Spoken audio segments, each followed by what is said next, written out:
Hi, welcome to the Litmus Test. We have living legend Margaret McGowen, actress, director, set designer. She's done it all in theatre, amateur theatre. Hi, Margaret. How do you do? Glad Good. to be here. Yeah, it's really good to hear your life story.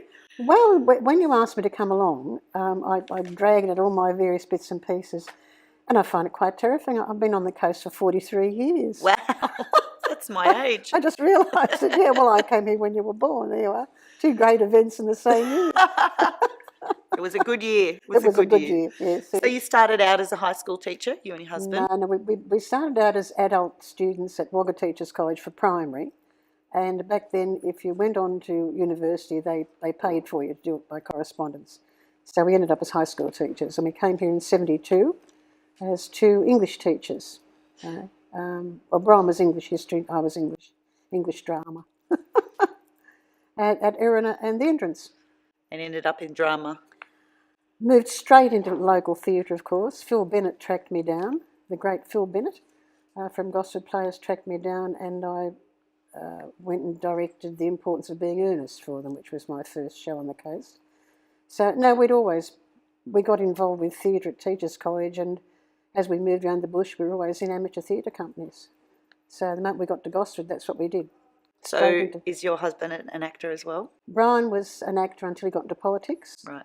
And then it stood him in very good stead. Right. That's good. He was a great speaker. Yes. That's excellent. Yes. And very interested, of course, in getting theatre space on the coast in particular, and encouraging the arts, which is not the thing you do as a backbencher normally. Right. And so had you always wanted to be an actress? Not really, no. I caught the bug at Teachers College.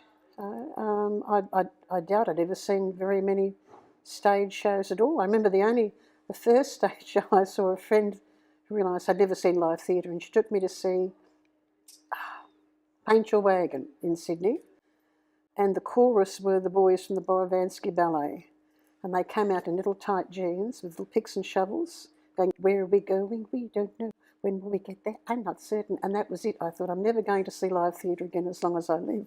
It's totally silly. Then she took me to see Bonaventure, right, and I worked out what it was about. So yes.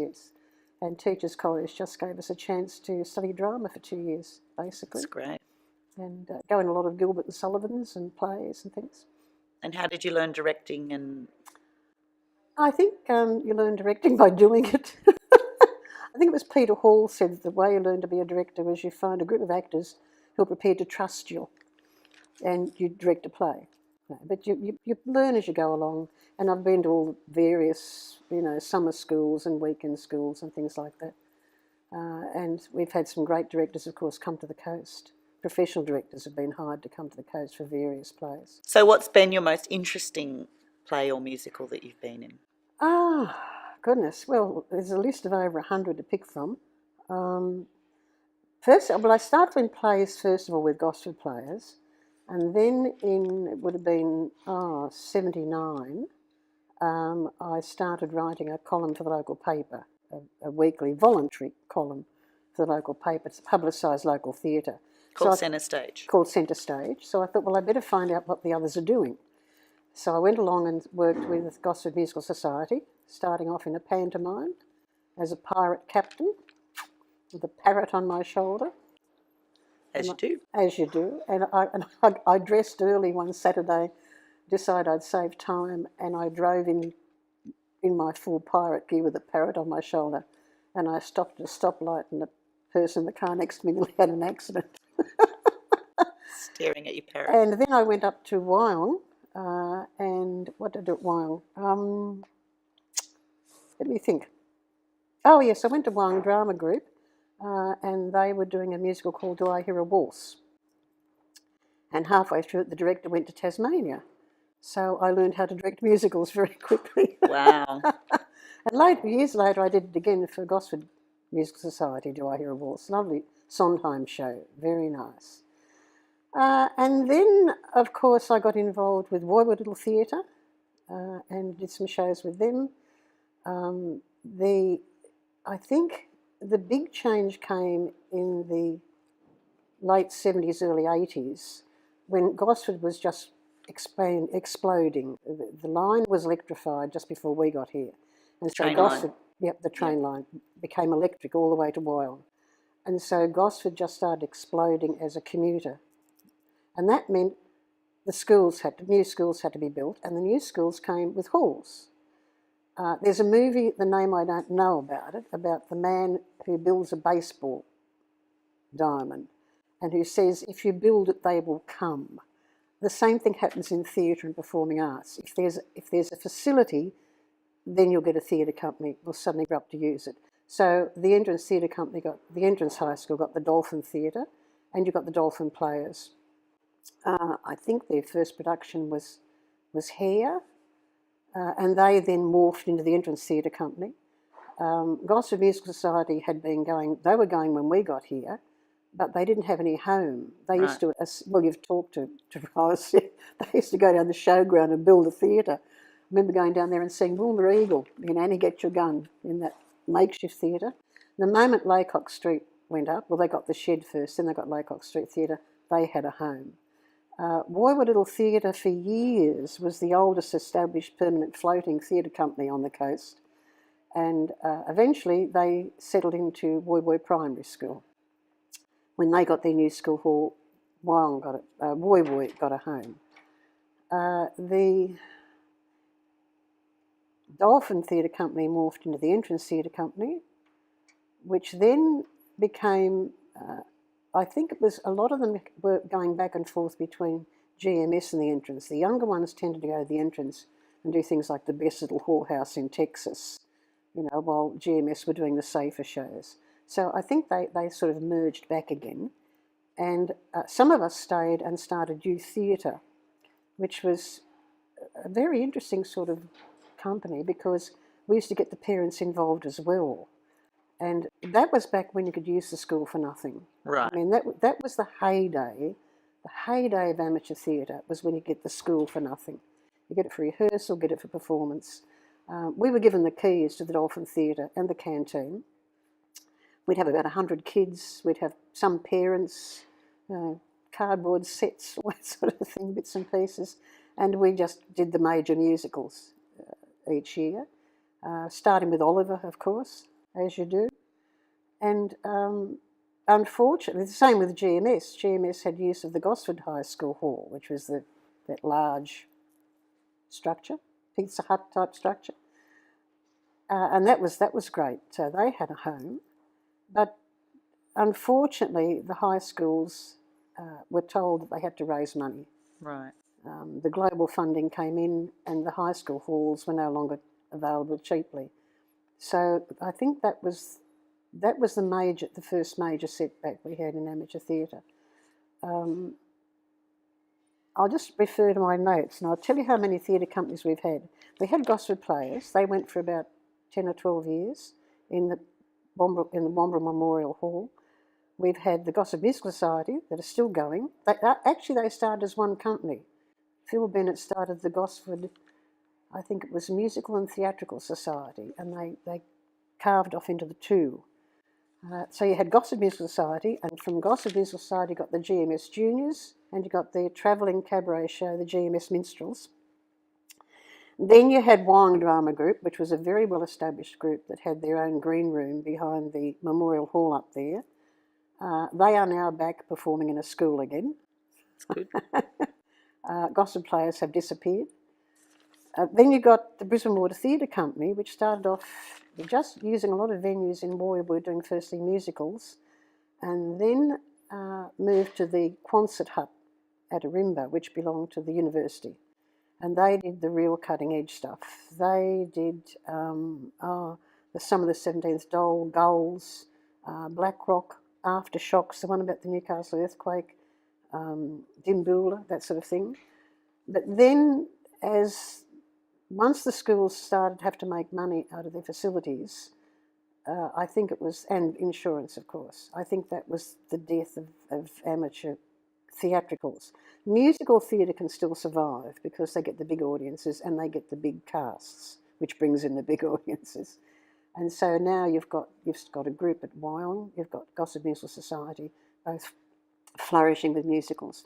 Brisbane Water Theatre Company started off as a musical company. But I think with amateur theatre, unfortunately, we've come full circle. Right. For a while here, when Laycock Street Theatre was built, we had some resident theatre here, which was very exciting. There was the Laycock Theatre Company. I worked with them too. What did I do with them? I did, the Australian Premier of Paris, John Right. Lynch's Paris we did here. They did shows like Winnie the Pooh and Stepping Out. They had a couple of travelling shows. Then you had the, let me think, the Fringe Theatre Company was here, and they did Amadeus and Away and The Crucible, Habeas Corpus.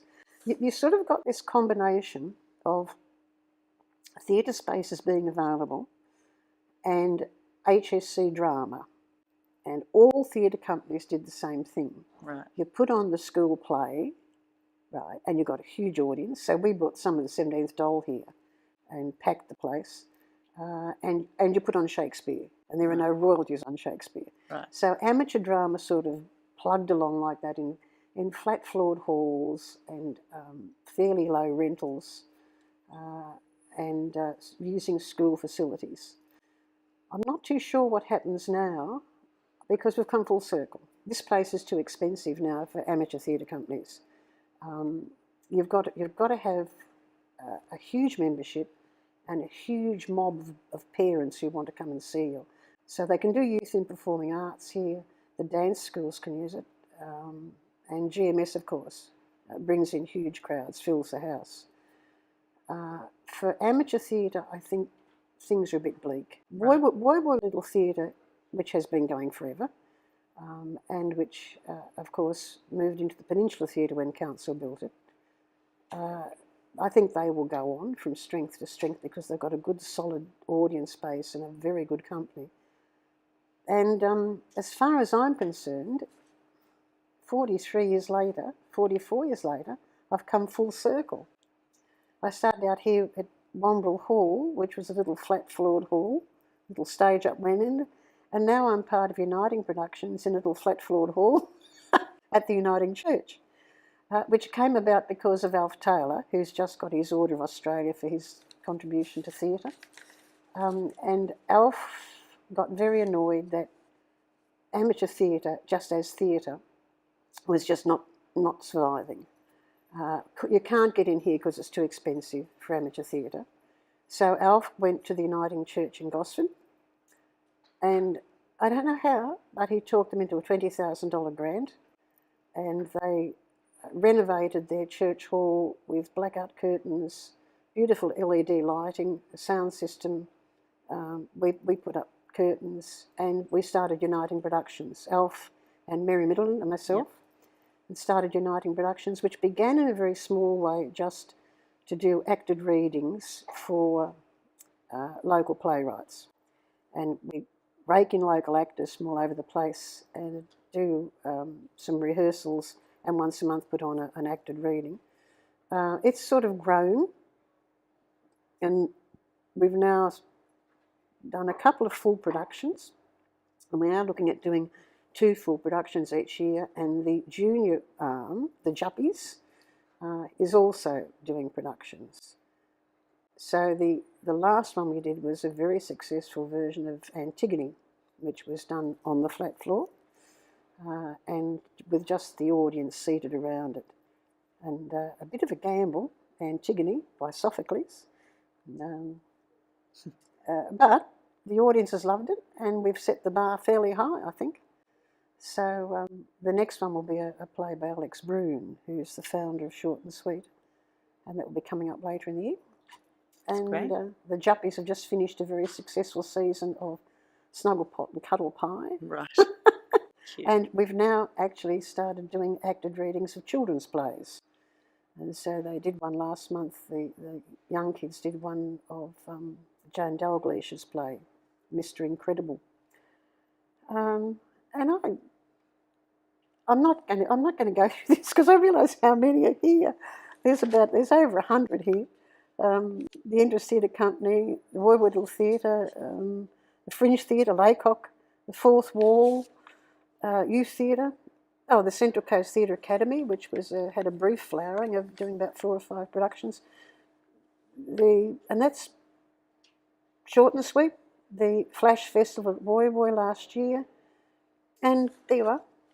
I'm not going to. That's all of them. That's. Well, now I want to know about the most intriguing one. So which would you say is your most interesting play or musical? I think the most intriguing one was the Australian Premiere of Paris with John Waters, which we put on here. It was under the auspices of Don Craig, who was just the most amazing man in encouraging theatre and performance on the coast. And we hired a industrial bay out at West Gosford. The set was this gigantic set of steps coming up and down again. And I still remember when the kings all came up out of the mist to the top of those stairs and then came down the other side. John Waters was so impressed with it that he actually went in one of the performances. There was a very small role as, I think, a fisherman at one stage. He was sort of a little character, yeah. And he asked the actor doing it if he mind if he stood in, and he said, no, it'll go on my CV. That Waters was my stand-in. But that was great fun doing Paris, and especially when you had him here to sort of keep an eye on the production. And very unusual staging. Darryl Kirkness, our local genius, did unbelievable staging and costumes for it. The costumes were sort of, the kings all wore army greatcoats that had been taken apart and then sort of laced back together again, and sends shivers up your spine. Beautiful, beautiful show. I'm surprised it never had a commercial success, because it was a fantastic show and we really enjoyed that one. Might come back, you never know. It might. The other Australian premiere we did here too, of course, was Pendragon with the juniors, which was another show Darryl was the director of, and it was written for, I think it was the British Junior Opera Company or something, but the story of King Arthur, which was quite a lovely one. Yeah, I love that. And we did that here with the juniors. I hope they bring that back someday. Beautiful music and a lovely story. Yeah. And got Arthur and Guinevere, but on a shoestring. Yeah, well. As she did back then. And what's your most dangerous? Most dangerous was everything that we did at the Entrance Theatre Company. Right. We would never get away with it now. The Entrance Theatre Company, it was a school hall, the Dolphin Theatre. And so when we put plays on, in order to get a follow spot, you're going to hate this, we would put a ladder up to the, these sort of beams that go across top of the theatre, and we would gaff tape a plastic chair under the beam, and then we would put the lighting, the spotlight operator up there, right? And he would in the chair, gaff taped to the roof, and he would sit there for the whole production. And he never fell? No. And then when the show was over, we would go up and get him down again on the ladder. I remember when we did the Best Little Whorehouse in Texas, I was doing a follow spot on the floor. I had a school table with a chair on top of it and a flat in front. And I'm not quite sure what the technical details were. I know I had to have motorbike gauntlets on because the light I was holding got so hot. Oh. And when I was due to do a follow spot, I would turn it on, warm it up, and just hold it long enough before my hands started to burn through the gauntlets. I'm sure one of your lighting people will know what it was. Horribly dangerous, I'm sure, but great fun. The Entrance Theatre Company was a very young group. A lot of them were in GMS as well. And GMS did the safe ones, the standards and the Gilbert and Sullivan and so on. And they did things like Hair and Funny Thing Happened on Way to the Forum and Candide. Right. I remember Damn Yankees. Sonia Kruger was the choreographer. Wow. And for Candide, Julia Morris came up and went in Candide. Cool. We've had some talent go through the coast. Yeah. I'm quite sure when you were speaking to Roz, she's got a list as long as her arm of the singers and dancers and musicians who've gone on from here into national, international. The world stage. Stage, yes. It's Gosford, I think, has always been a sort of what would you call it, incubator for young talent. Yeah. The huge change, of course, was when theatre came into the HSC as a subject. And I can see them coming through now, having taught. You got the young kids at school who actually studied theatre and who went in performances. Like Gosford High School Hall had all sorts of visiting schools using it until they got their own halls. Henry Kendall got its own hall. Woy got its own theatre. And the schools always had someone there that was keen and would put on a school show. One of the entrance theatre company's first productions was Sakul, which was a play written by teachers and starring a Craig McLachlan in the lead role. I'm just trying to think, where else? All the high schools used to come in to perform at Gosford High School Hall, of course. But the difference, I think the difference now is because the kids study it at school, you not only get this huge sort of flow of young performers, but you get educated audiences. You get people who've had some taste of drama, not just at the level of going to see my mates do something on stage, but a critical audience that knows when something's good and not afraid to say when it's bad. And of course the big change, as you're doing now with young people, is film. Right. That they used to write poetry when I taught. Now they make films. Yeah. That need to express yourself as an adolescent used to be poetry, or sometimes art, a bit of drama. Always music. And music, dance perhaps. Now I think it's film because it sort of brings it all together. And of course they can use their smartphones. Exactly. Done. Done. Anyway, what next question? What is the most, you've done dangerous, what is the most daring? The vagina monologues. I love the vagina monologues. My granddaughter, who was at high school and studying drama, of course, was totally rapt because I did cunt, you see. And there I was, the oldest one in the cast, trotting out on stage with my little high heels, trot, trot, trot, and just standing there, and everyone thinking, what's this funny old bird going to do? And I go, cunt.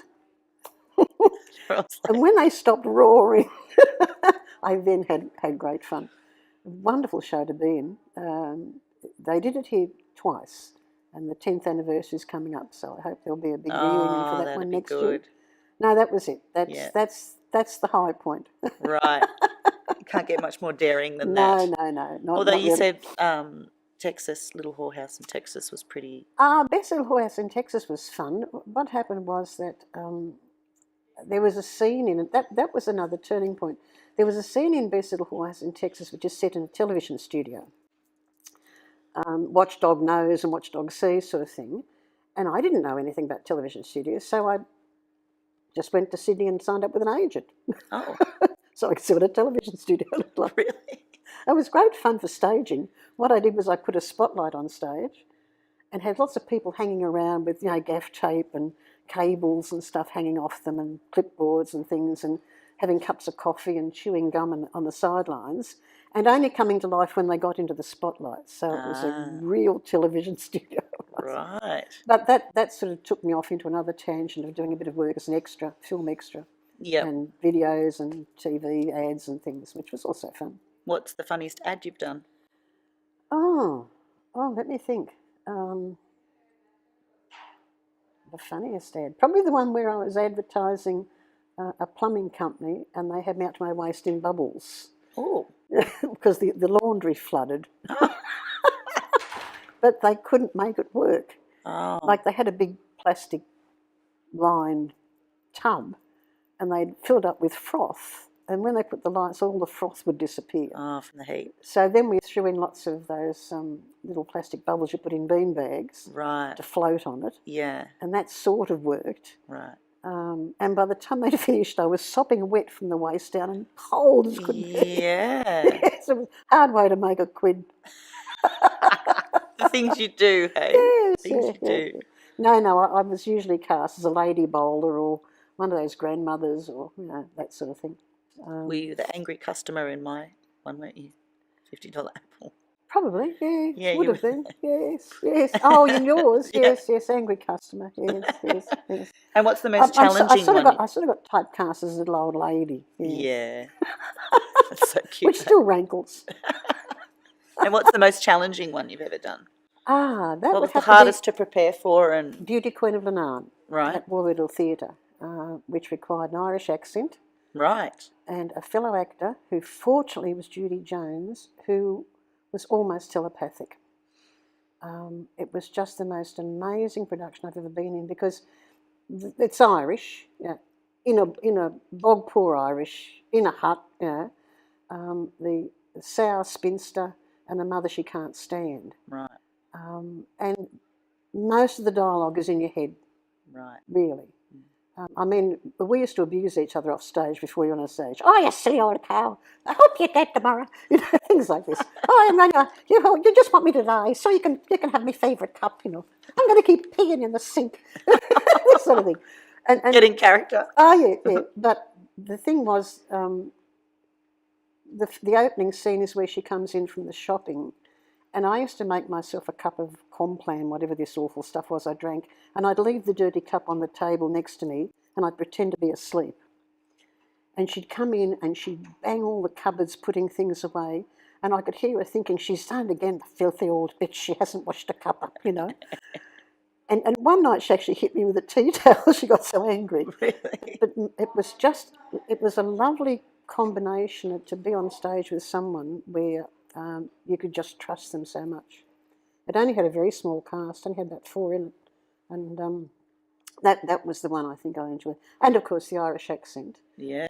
My daughter came to see it and got most upset because at the end of the play she tortures me by putting my hand on a hot stove. Oh, Meg took it rather personally.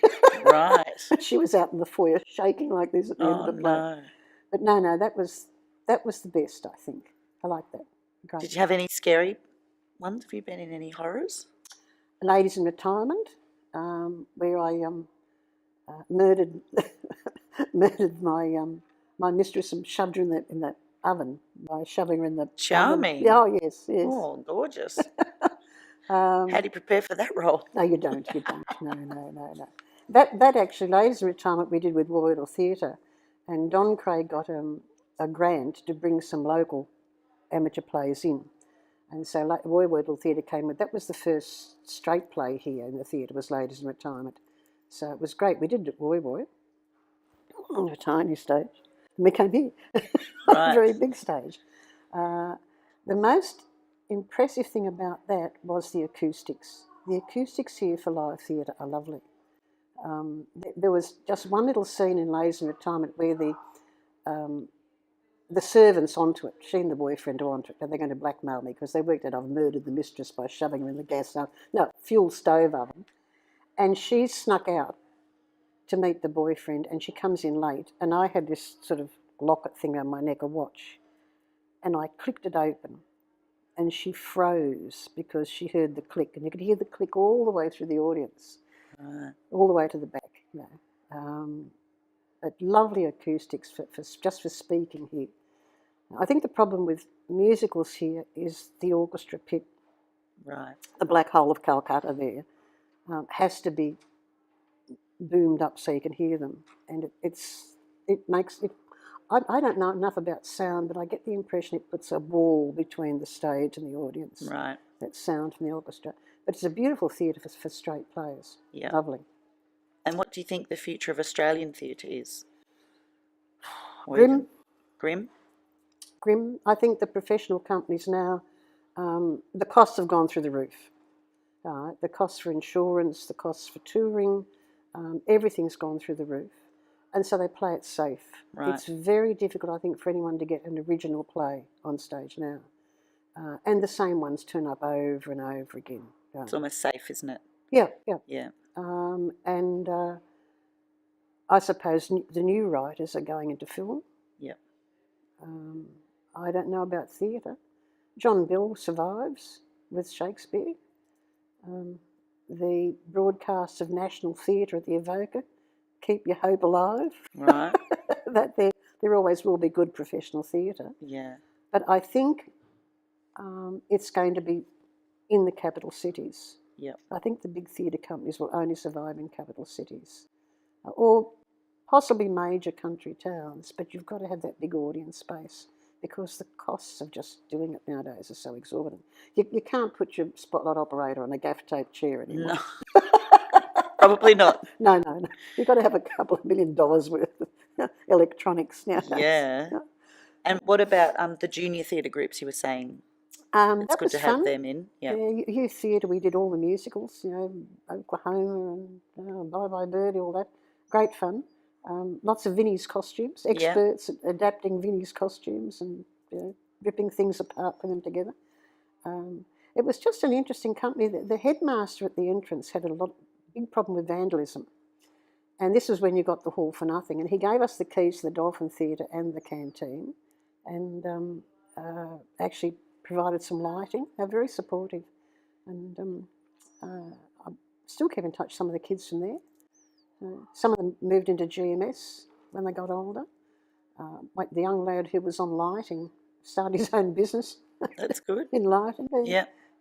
It's interesting to see the way so many of them go on from theatre, especially the backstage kids.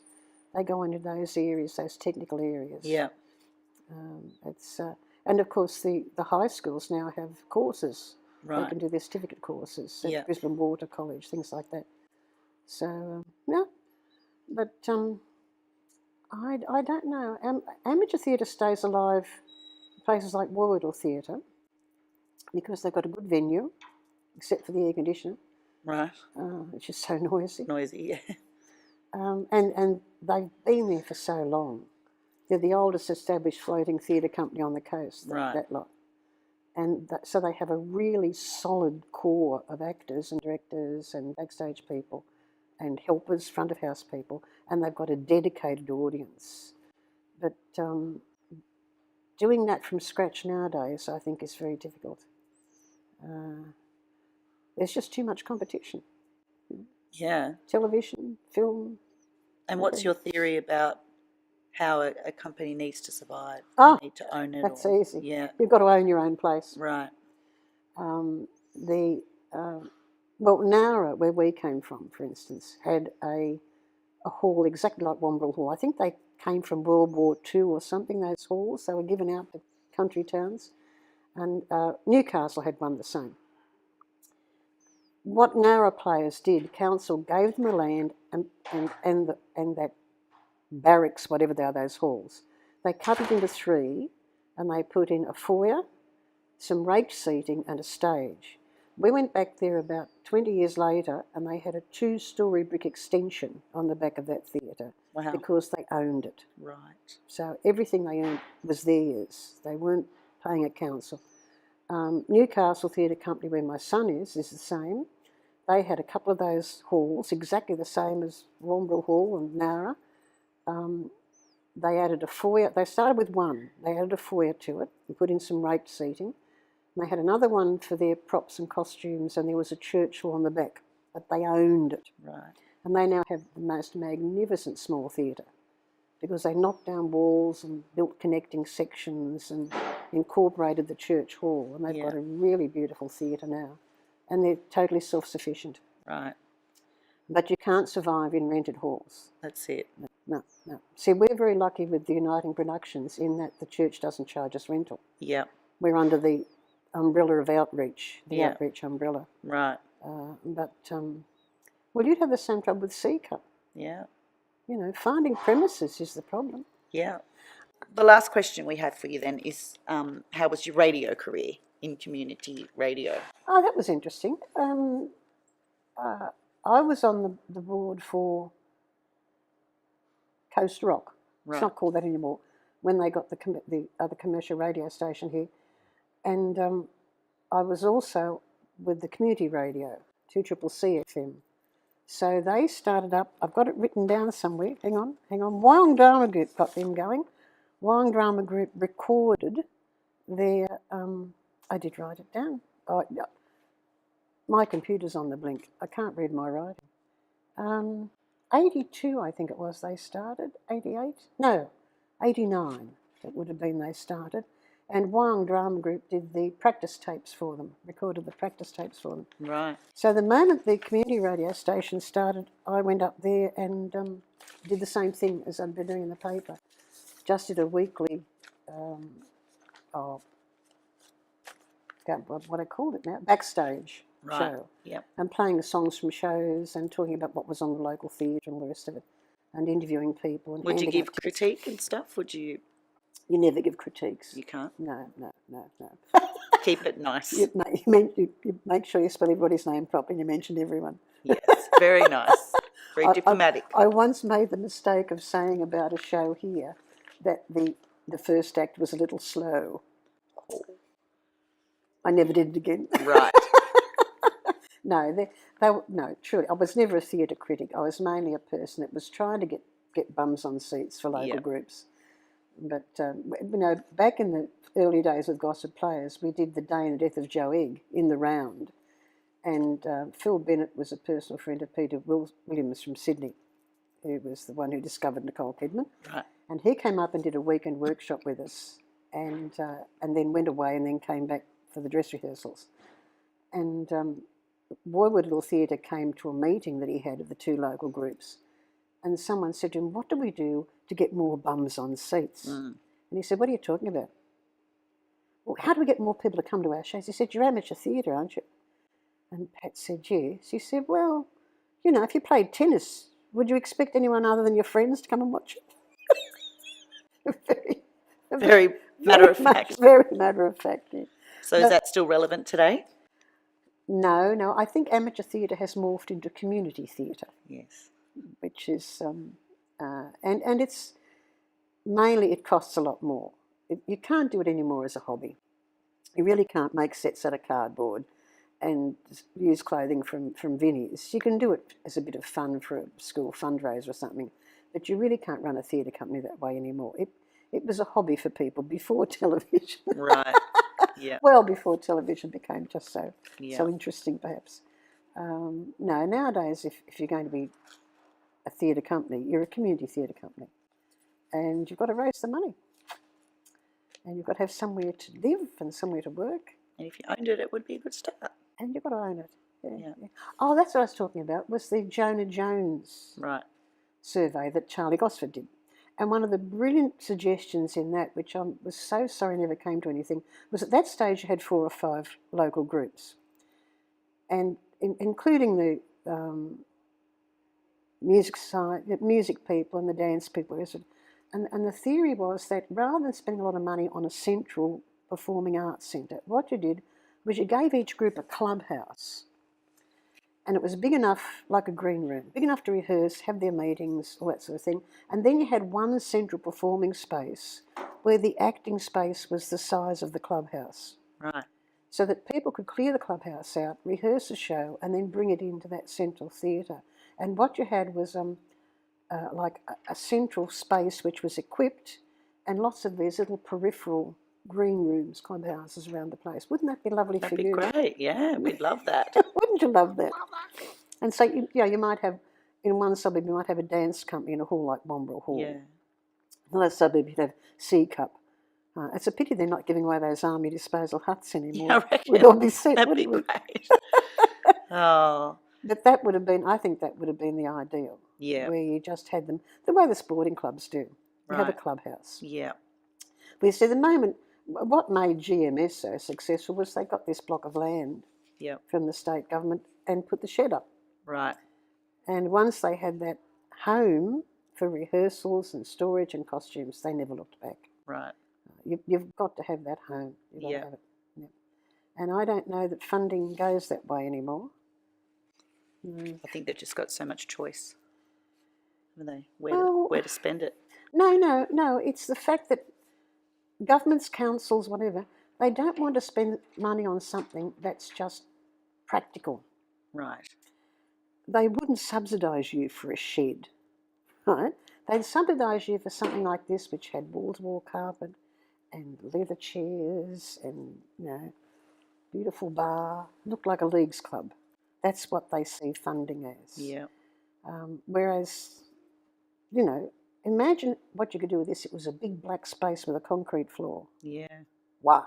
Yeah. But you don't get that sort of funding. It's very hard to say. The art people tend to get it sometimes. I don't know how. They tend to get funny spaces to use as studios. Yeah. Concrete floor, basics. you know. Right. But you say, look, we want to start a theatre company. Oh, well, you've got to have this. Is there anything you'd like to add? That's about it. No, Yeah. Talk to my Liga. Talk to my No, mum and it's Liga. great. It's great to hear about your career. Still going. United Yeah. Productions, yes. Yeah. Yep. Is there anything you'd like to plug? Like to what? Plug. Tell us about that you've got coming up. Oh, yes, the fourth Friday every month, Uniting Productions have a play reading. Oh, and the one this month is the play I wrote for the Flash Festival. Yeah. That was the other one I forgot. We have had, mainly through Roy Woodall Theatre, who's always had that core of people who were just so keen. And we got Short and Sweet on the Coast one year, which was wonderful. And then last year they started a Flash Festival, which was a festival for local writers. And before the final festival, they had a weekend with a professional acting coach, a weekend of professional speech, professional playwriting, professional directing. Wonderful tutors. And then out of it, they put on the 10 best short plays for the Flash Festival. Great. This year they've repeated it and it's been equally successful, and that will be coming up soon. When's that on? I haven't the vaguest idea. Great. What's it called? The Flash It's the Festival. Flash Festival, Warbiddle Theatre. Yeah, they've just finished their. They're in rehearsal now, Yeah. Great. and so I wrote a play. I wrote a play for it last year, which got Best Production, Yeah. and It's then pretty good. the play I directed got Audience Choice, Best Supporting Actress, and came third in Great. production. I wrote a play this year, didn't get a look in. But we're doing it at Uniting Productions. Good. Next Friday, I think. Fourth Friday of the month, yes. Excellent. It's all about politics. Nice. Yes. Well, it's been lovely talking to you, That's Margaret. right. I hope you get something out of it. Oh, we will, definitely. But no, it will keep going. It will Yeah. keep going.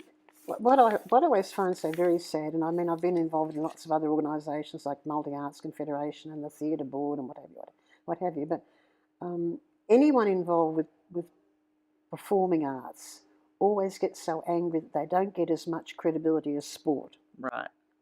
When you think of the money that is spent on sporting fields that sit there most of the time, and you sort of say, wouldn't it be nice if we had like just a little studio or a little theatre? No, we can't afford that sort of thing. And yet on the coast, I wouldn't mind betting there are far more people involved in theatre and music and dance and film than there are in sport. Right. And that's including the audiences. Yeah. But for some reason, we're just a sport-loving nation, I suppose. Yeah, we are. Yeah. And the arts sort of come a poor second. Second, yeah. But if you look at the actual people involved and the amount of people who come as audiences, as watchers, you know, it has to be bigger. There's something there. Yeah, Yeah. yeah. So what are your aspirations for theatre? Oh, more of the same. Still directing. Still directing acted readings. Would love work at doing that. I've done one show with the Juppies. I'd love to do another one with the Junior Theatre. And of course, just going to lots of plays, because I love going to plays. And more of the same, more of the same. Hoping they will revive Vagina Monologues. I'd love to see that. Well, the 10th year anniversary is coming up. I'm more than happy to step forward and do it again. Yeah, I'd love to see the next one. That'd be great. Well, thank you, Tina Awake, for Litmus Test. We'll see you again next time.